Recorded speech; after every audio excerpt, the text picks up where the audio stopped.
He was the one who had to identify his daughter's body in the morgue. He was all she had. She had been all he had. His wife, her mother, had hung herself 11 years ago when Eliza had been 10. Oscar had had to identify her body too. The sheet covered her to the waist, so he couldn't see the wounds she had opened high in each inner thigh to sever the femoral arteries. Oscar didn't ask to see them, didn't know if they would be stitched up now or still yawning wide open from the elastic pull of her skin, anomalous deep canyons of raw red tissue in a landscape of smooth whiteness. He doubted seeing those new wounds would shock him any more than the old wounds he could plainly see on both her bared forearms. He drew in his breath sharply when he saw them, and that was when the tears fell, and when he realized he had neglected his daughter for too long. Both of Eliza's slim forearms were a mass of unaccountable, overlapping raised lines, scar tissue so thick it was like a weave of armor, not to prevent blood from getting out, of course, but perhaps to prevent other things from getting in. "It's her," Oscar wept, cupping her cold cheek in his palm. He said it as though that hadn't already been established. He said it as though he had recognized her, not by her unmarred youthful face, but by these scars he'd never seen until now. What made him weep so openly was that he did recognize the scars, had known they were there all along, though not in the physical sense. The morgue attendant nodded and drew the sheet up over her face again, like the edge of an advancing tide that would suck his daughter away to unknown and infinite depths. Eliza had been living in the town of North Bend, which in itself had mystified Oscar. Previously she had seemed so in love with Seattle, its music scene, its artistic vibe. It was Oscar's understanding that she had relocated there to live with a young man she'd met at an art show in Seattle. Oscar couldn't even remember the boy's name now, though Eliza had mentioned him to her father in their infrequent, brief, and uncomfortable phone conversations. Oscar had never visited her in North Bend, though she'd lived there 18 months. Too absorbed in his work and in his own relationship, a sordid affair with a much younger married co-worker that had recently ended messily. Today was his first visit to Eliza's apartment. The landlord had let him in. It was a small white stucco building on a street corner, just a few floors above an antiques and curios shop. The floor creaked under his feet in the dusty silence. Oscar drew curtains aside to let light in, and looked out at the forested mountains, the wafting clouds crawling down their bristling flanks. The Snoqualmie Valley. The name meant Moon, the Transformer, in reference to Native American folklore and the imagined origin of the Snoqualmie people. Oscar didn't know the full story, and didn't care to. It was bound to be as inane and deluded as any other human myth of gods, creation, and afterlife. He steeled himself, then turned for a closer examination of the place where his daughter had spent the end point of her life. This murky box held the diminishing tail of a comet, itself gone from view, not to come again in his lifetime, or any other.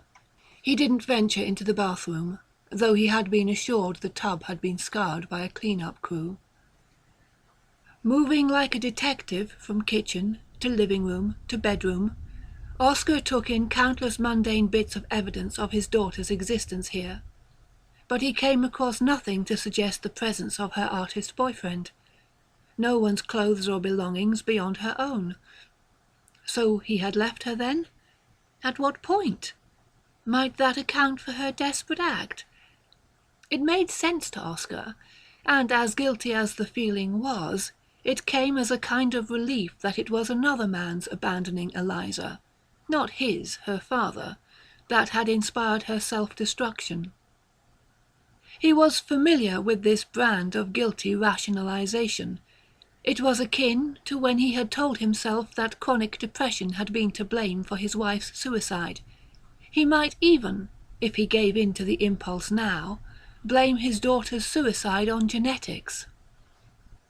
It was Eliza, aged 10, who had discovered her mother's dangling body. Oscar had been staying late at work, but he had seen his wife later in the morgue. In red nail polish on her naked chest she had painted "All is nothing," though she had presumably been looking in the mirror when she marked herself, because the words were written backwards. Is existential despair, Oscar wondered, genetic? He couldn't realistically take all Eliza's possessions back with him to his room at the McGrath Hotel, her clothes, her books and CDs, her makeup, her pots and pans. What was he to do with these things? Bring them home to Seattle, to fill the empty place in his life she herself should have occupied? No, he had to distill her entire existence to a mere few items that he hoped defined her best. If not to herself, at least to him.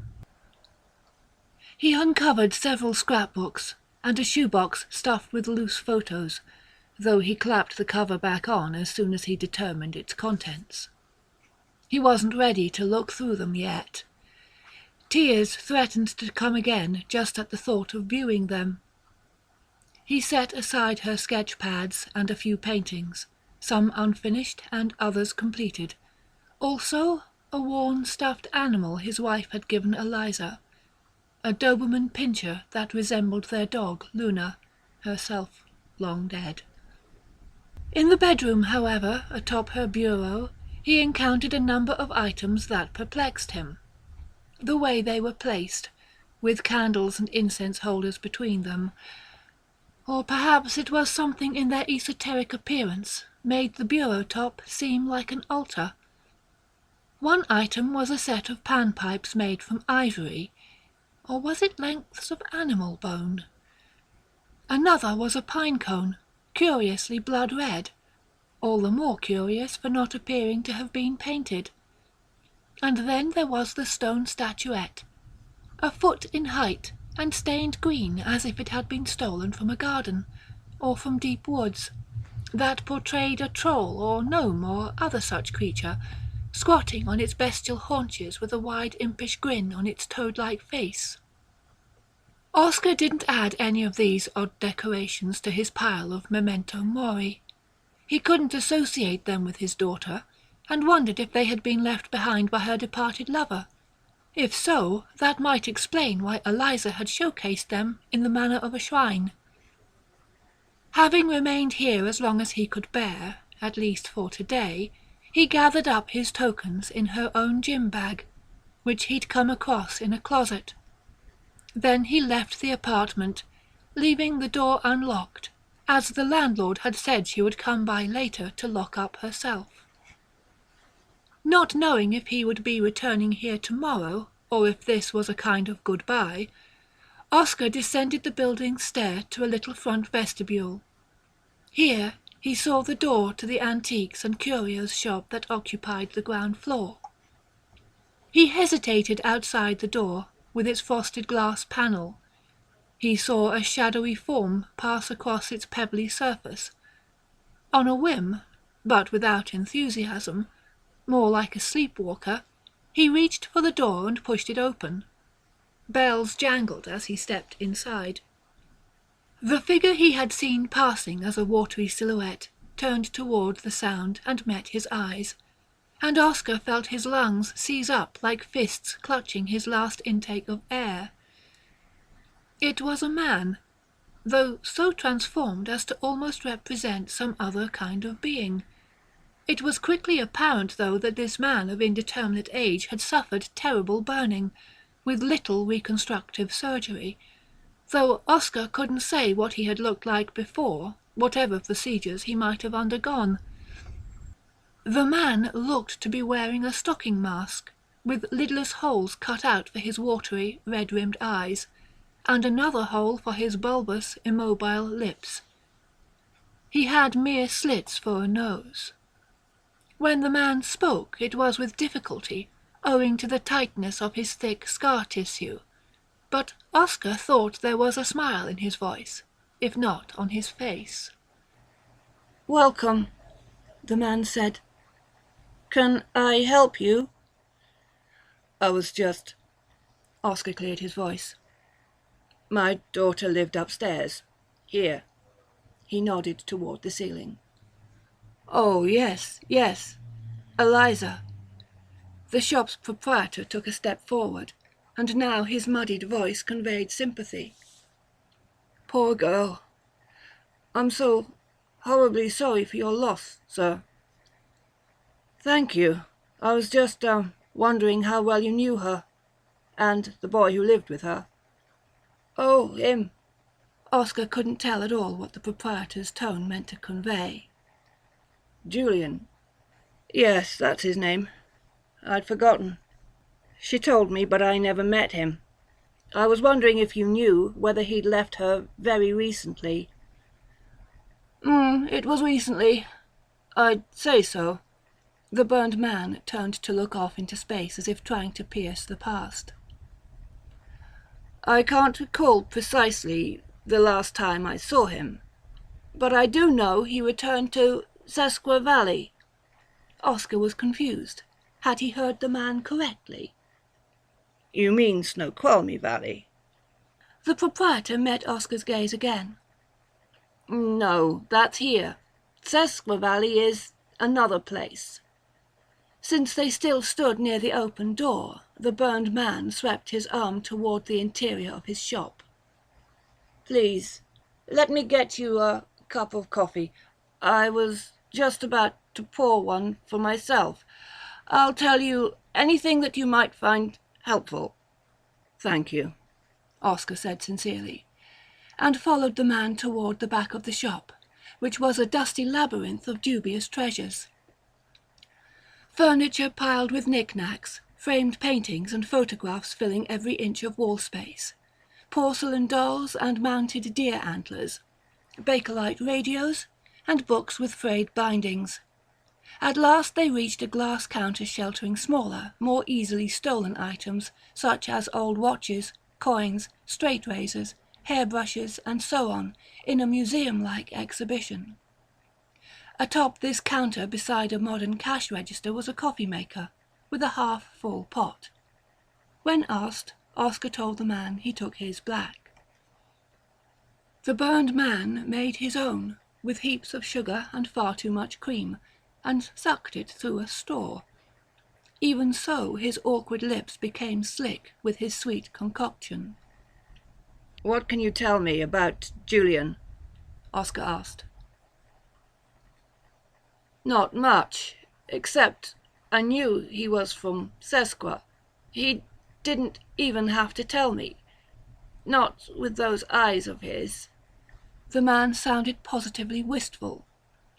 "Beautiful silver eyes." Silver? Oscar was beginning to feel a bit uncomfortable with his host, beyond his shocking appearance. "Do you know why they broke up? If not, when?" "Well, he did leave her, but it probably wasn't a breakup in the sense you're thinking.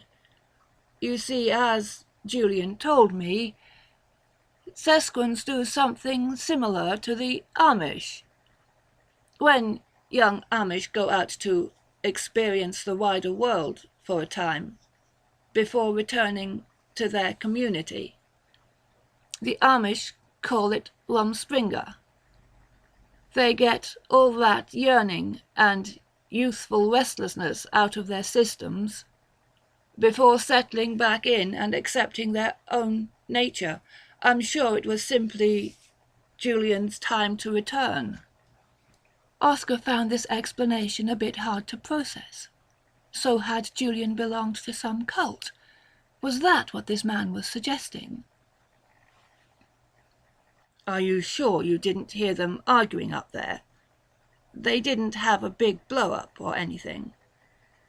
"Oh, no. They were no bother. The only sound I ever heard from up there was Julian playing his pan flute, and I didn't mind that at all.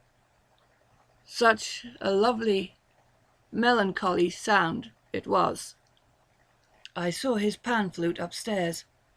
I think he left some other things too. He may have given Eliza the flute to remember him by.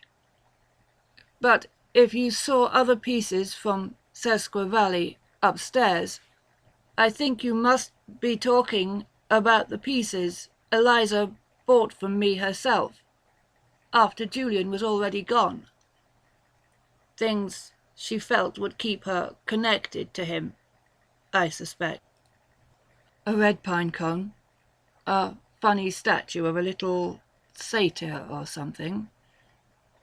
Yes, I sold those to Eliza.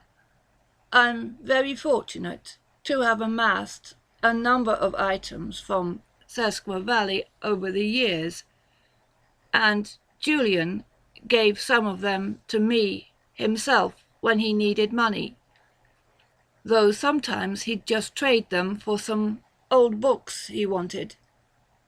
Here, I'll show you my Sesqua collection. Oscar meant to decline, as this was becoming a digression, but the scarred man was already moving toward another nearby glass showcase, and a moment later Oscar drifted after him.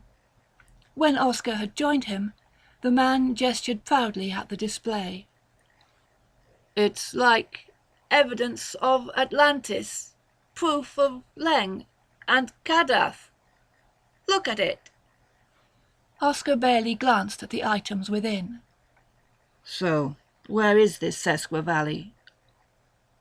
Huh, said the scarred man, with a snort meant perhaps to be a laugh.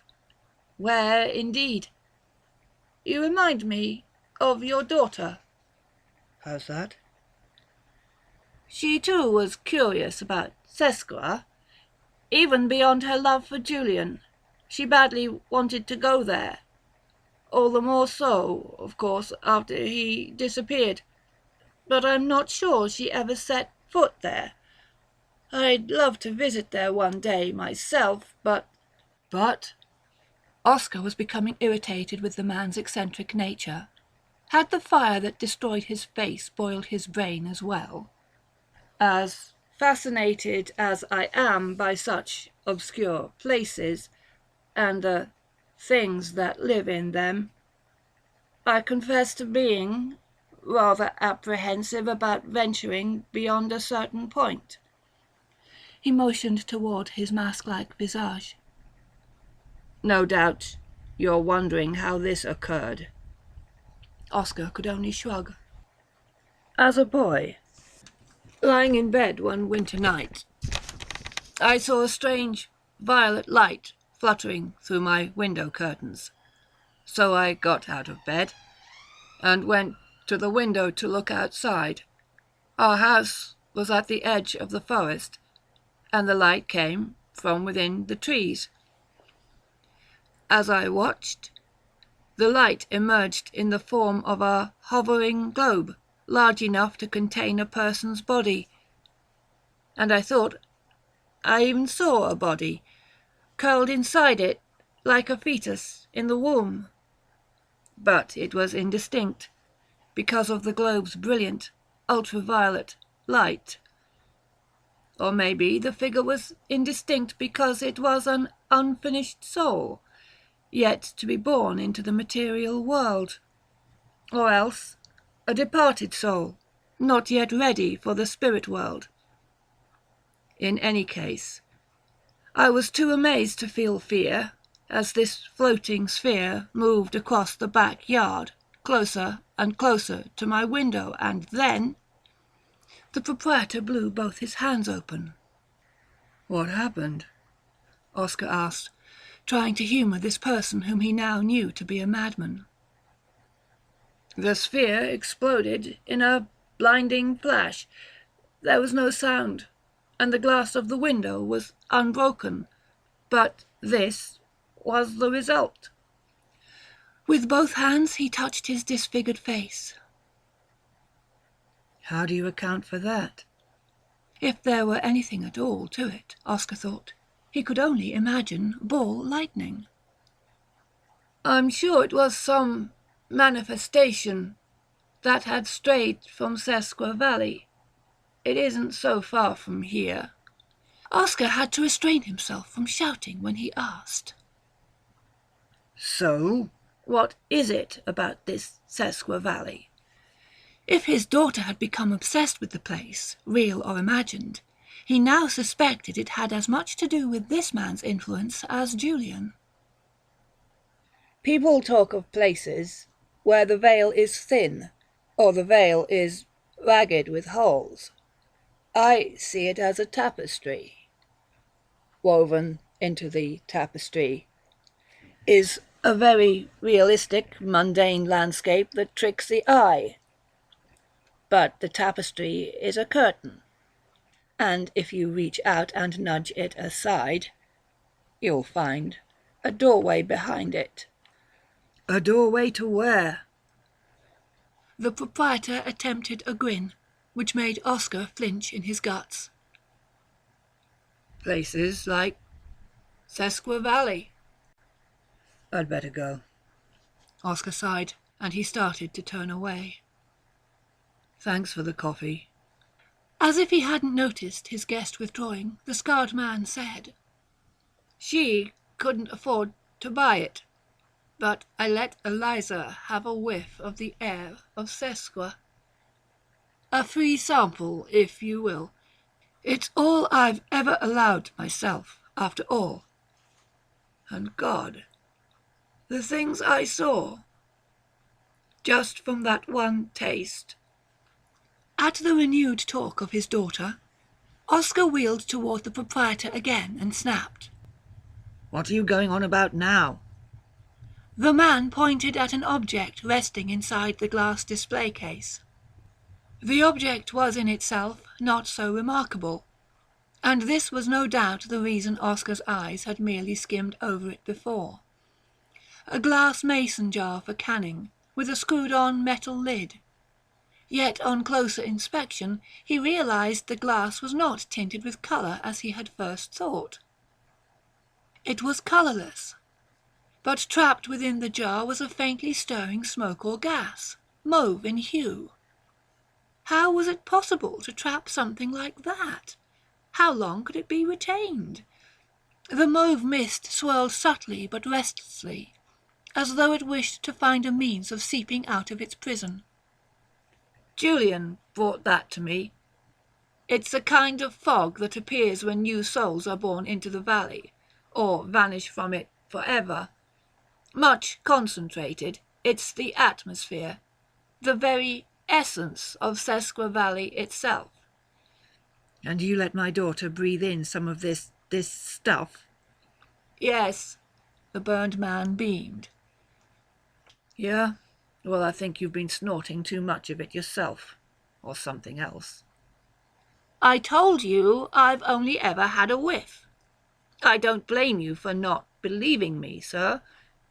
But if you were only to experience it for yourself—" And having said that, an idea obviously occurred to the man, for he then said, "I'll let you have a taste of it. A gift to the father of my sweet friend, Eliza."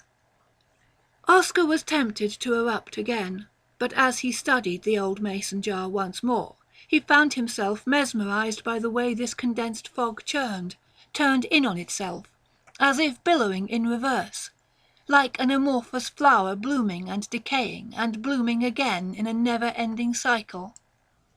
"Let me try it then," he murmured. "Yes, please do. Here, sit down." The proprietor dragged over an old wooden chair with an Art Deco design. Oscar did as instructed, while his host went behind the counter to slide open a panel and extract the glass jar.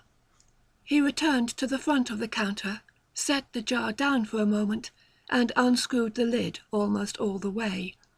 He had to strain at first, so tightly was the lid, with its rubber-rimmed seal, screwed on. Turning toward Oscar, extending the jar, the man asked, "Are you ready then?" "Yes." "Are you certain?" "Open it." The burnt man gave the lid one last twist, uncovered the mouth of the jar, and thrust it directly under Oscar's nose. Oscar jerked his head back a little, but before he could protest, or ask how he should do this, if he should draw in a big lungful, the proprietor was already snatching the jar back again, clapping on the cover and tightly screwing it in place. "That's," Oscar began asking, but he never got to it. When he opened his eyes, it was to find his forward view entirely occluded by roiling mauve-coloured fog. So thick he couldn't tell immediately if it were close to his face, or if he were observing a wall of clouds miles away. Having gained consciousness to discover himself squatting on his haunches, he leaned forward from this crouch, and in looking down he found that the fog lay below him too. Vertigo swept over him, as if he teetered at the edge of a skyscraper's roof, and he jolted back. His spine came into contact with an unyielding, solid surface, and he twisted around to examine it. Oscar found an immense black column at his back. It appeared to be covered in many layers of blistering and peeling black paint. As he watched, new tears appeared in the black skin, shredded strips falling away into the writhing mist below. But then he realized that at the same time, old tears were healing up and smoothing out. This continuous, seething phenomenon was like an endless process of growth and decay, creation and destruction, occurring simultaneously in an unknowable balance. Looking up, he saw shadowy dark limbs branching off from this immense central pillar. Chancing a look down again, as brief rifts appeared in the fog, he spotted similar branching limbs below him. It was then he understood that the vast column was in fact a colossal tree trunk, and he was balanced on one of its mighty boughs. Though, he considered, maybe this wasn't so much a tree itself, as one great root of a tree, burrowing through a nourishing soil of ether, and feeding something much more vast up there beyond these clouds. The restless bark of the tree or root made no rustling sound, as he might expect, but he did begin to detect a sound from somewhere apparently high above him.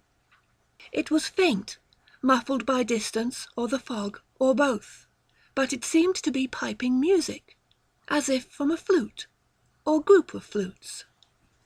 The music inspired Oscar, as if its very intention was to call him. He was reminded of Julian's pan-flute in Eliza's apartment. In fact, might that even be Julian playing up there? If so, Oscar needed to see him, talk to him. So Oscar looked around for smaller branches he might use, like the rungs of a ladder, in order to climb higher into the fog. He didn't find any, and the nearest bough was quite a ways above him. At last, though the thought of touching it with his bare skin initially repulsed him, he reached out and found handholds in the sloughing, reforming bark. Hoisting himself up, he dug the toes of his shoes into the bark as well. He pulled himself upward, one hand over the other. At one point, a wound in the bark began closing on his hand, tightening around his fingers like a mouth, so that he had to jerk his hand away violently, lest it become trapped. He crawled up, until at last he reached that higher bough, and he threw a leg over it, swung himself up, and straddled it, huffing from his efforts. When he lifted his head to survey his immediate surroundings, he saw that he was not alone on this titanic tree branch. A naked woman crouched on her haunches further away from the trunk than he. All around where she was hunkered, smaller limbs branched off from the bough like capillaries from a major artery, but none of them bore leaves. She held on to one of these thin branches with one fist to help support herself in her perch. The woman's head was lowered so that her long, inky hair fell in curtains to obscure her face. The skin of her body was not just pale, but white as paper, yet little black veins appeared and disappeared on her bare skin, looking like fleeting swarms of centipedes. Oscar realized it was a phenomenon like the tree bark. tiny cracks opening and just as quickly healing in the whiteness of her skin. "You are lost," the woman spoke from behind her obscuring hair. "I'm following the music," Oscar stammered, trying not to sound afraid. "You must go that way," the woman replied, pointing downward, back the way he had come. "But what's up that way?" Oscar asked, motioning at the mists above them. She lifted her head, and the hair slid away from her face to reveal a beautifully formed nose and mouth, the latter with blue lips. But there was only blank skin where eyes should have been. Yet even as Oscar took this in, eyes did open in her face. Not as if eyelids were parting, but more as if entirely black orbs had surfaced in a bowl of milk. There were 3 of them, the third obsidian eye forming in the centre of her forehead. "That is one way to Sesqua Valley." "One way?" The Sphinx answered him only with cryptic silence. "Who are you to tell me which way to go?" Oscar asked, trying to sound challenging to bolster his courage. "Which way are you going?" "Neither way," she replied, staring unblinking with her 3 black eyes. "I am an in-betweener." "Why shouldn't I keep climbing?" "It isn't for you." "Maybe my daughter has gone up there." "She hasn't. I'd have seen her." "Did you see Julian go that way?" She tilted back her head to gaze upward. The shifting mists cleared somewhat between Oscar and the woman, and he realized that behind her white body 2 great wings were folded against her back, layered in feathers the same glossy black as her hair. "I know that boy, but he went back to the valley another way." She fixed him with her eyes again. "You must return now." "Why?" he demanded. The woman's 3 eyes sank back into the bowl of milk. She lowered her chin to her chest, and the hair fell in front of her face. She answered, "Because the air returns to your lungs, the blood returns to your brain, your eyes open to your world." Oscar's eyes opened to see the terrible and tragic visage of the burned shop owner, hovering directly above his own face. Staring intently into Oscar's eyes, the man asked, "Are you all right?" "My God," Oscar croaked. The scarred man said, nodding in satisfaction. "You saw. You know it wasn't just some drugged vision. You know it, in your gut. Now, you believe me." He moved back to allow Oscar to sit up. Oscar found himself on a narrow twin bed, in a room in back of the antiques and curios shop. It had the looks of being the shop owner's own apartment. Oscar lowered his head into his hands, his palms pressed into both eye sockets, his elbows propped on his knees, and sat that way for long minutes, while the burned man silently watched him. At last Oscar said, "I never believed there was anywhere beyond here." "Make no mistake. There is no heaven, there is no hell. Not the way we were taught. It's nothing like that." "But beyond here," Oscar said again. "Oh yes, beyond here there's so very much." "It's where she wanted to go, to be with him. But she didn't know the way. Or she knew the way. But that one taste you gave her, like the taste you gave me, it wasn't enough to get there." "I'm sorry," the shopkeeper moaned, spreading his hands. "If I'd have known what she was going to do to herself, I would have given her the entire jar, free of charge. I swear it." At last Oscar sat up straight, removing his hand from his eyes. "How much do you want for it?" "Well, It appeared as though the man now regretted having said he would have given away the mason jar for free. "Just tell me," Oscar said firmly. So rare a treasure." "I said, tell me." 3,000?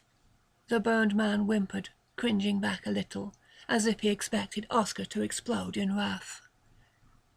Instead, Oscar only nodded thoughtfully and murmured to himself. "She never even thought she could ask me for the money." His sister and his niece did most of the work decorating the funeral pile of the wake, mounting many of the photos Oscar had found on boards supported by tripods. Eliza as a baby in her dead mother's arms, Eliza on a tricycle, a bicycle, proudly leaning on her first car. Oscar ached to see how few of these photos included himself. They had also mounted some of Eliza's sketches and oil paintings.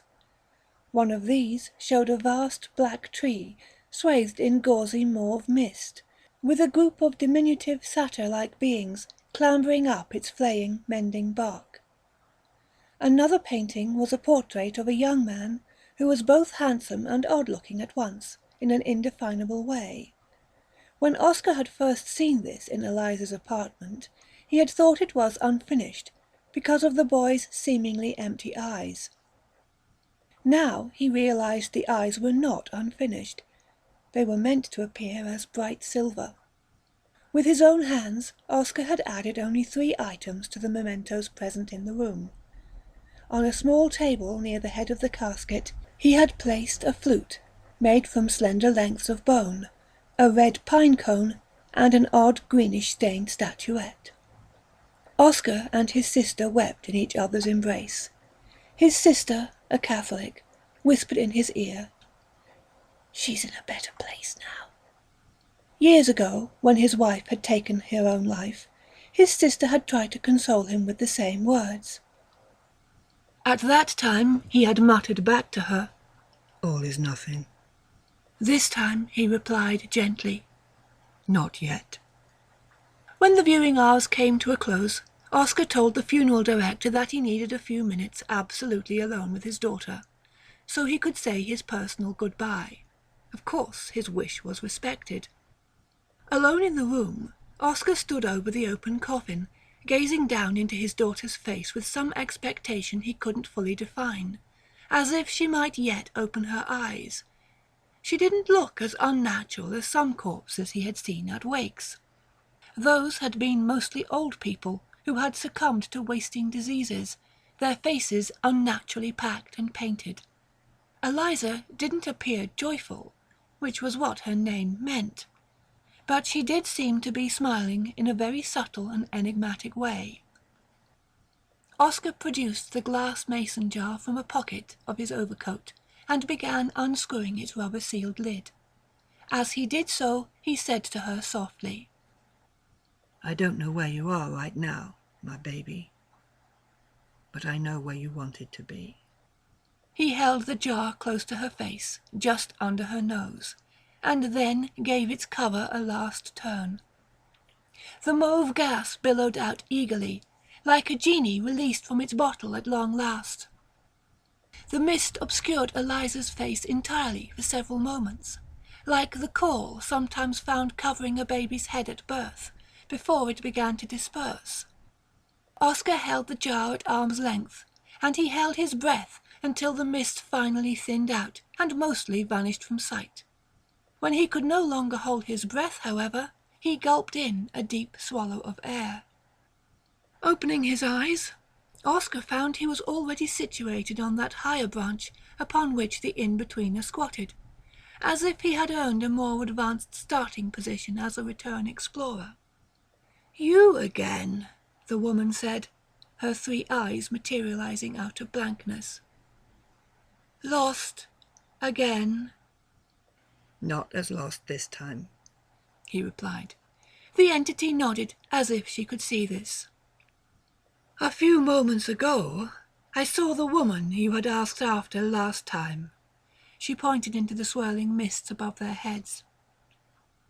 She was climbing in that direction.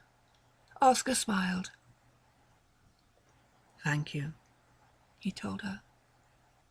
That's all I needed to know.